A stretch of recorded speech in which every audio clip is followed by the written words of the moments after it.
Good evening, listeners. This is Broadcaster 7, transmitting the night signal across the globe. Tonight, we delve into the eerie origins of a holiday celebrated by millions around the world. A night of costumes, candy, and chilling tales. Yes, we're talking about Halloween. But have you ever wondered how this tradition started? What's the real story behind the jack-o'-lanterns, the trick-or-treating, and the haunted houses? Well, buckle up, because we're about to take a journey back in time. Our story begins over 2,000 years ago with the ancient Celtic festival of Samhain, which roughly translates to Summer's End. The Celts, who live in what is now Ireland, the United Kingdom, and northern France, celebrated their new year on November 1st. This day marked the end of summer and the harvest, and the beginning of the dark, cold winter, a time of year that was often associated with the death of summer, and therefore the death of all things, including us. The Celts believed that on this night, before the new year, the boundary between the worlds of the living and the dead became blurred. On the night of October 31st, they celebrated Samhain, when it was believed that the ghosts of the dead returned to Earth. They would celebrate with parties, songs, and large bonfires lighting up the night. Some believed that the fires represented a plea to the sun to stay a little longer before it would recede in the winter months. People danced around bonfires to keep the evil spirits away, but they would leave their doors open to their homes in hopes that the spirit of loved ones might join them around the hearths. They would have a silent meal, called a dumb feast, to honor their relatives that had passed on.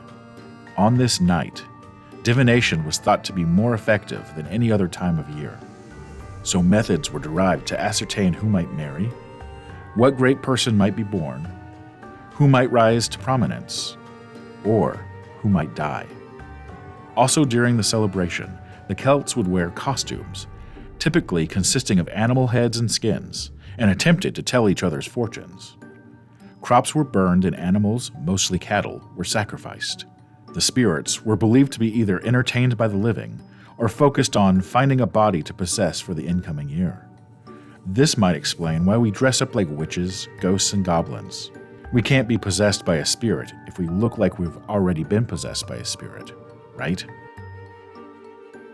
Fast forward to the 8th century, when Pope Gregory IV designated November 1st as a time to honor All Saints, as a way to subvert the old celebration of Samhain.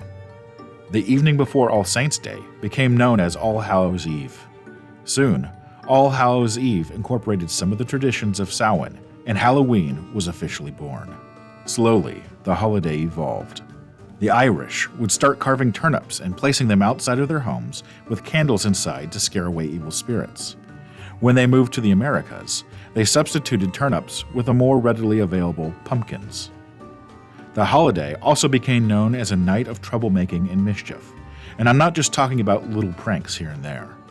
Wild children would take to the streets at night and cause chaos in towns and cities across the globe. To combat this, people would leave treats and candies to keep these children from breaking into their homes at night, and thus trick-or-treating was born.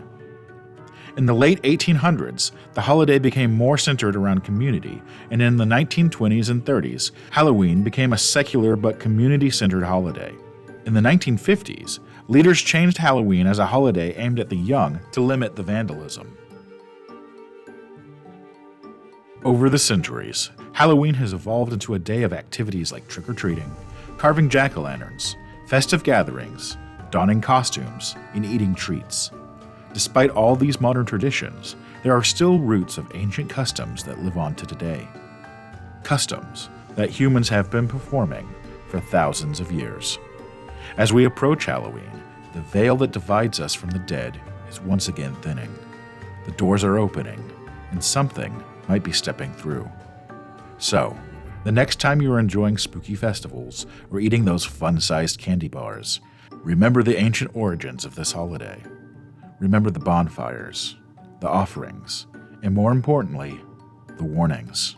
Remember back to the time when we were afraid of what lurks just outside of the firelight. That's all for tonight's transmission. Stay curious, stay vigilant, And as always, keep listening for the night signal. If you have a story that you would like to be made into a video, you can submit it by emailing me at broadcaster7@thenightsIgnal.com, or you can visit my newly redesigned website at thenightsIgnal.com. We have an ARG going on right now, so jump in and follow the clues. You might win some free merch. Don't forget to like, comment, and subscribe if you enjoy our content. Your support helps us keep the Night Signal broadcasting. And as always, this is Broadcaster 7 asking, are you receiving the Night Signal?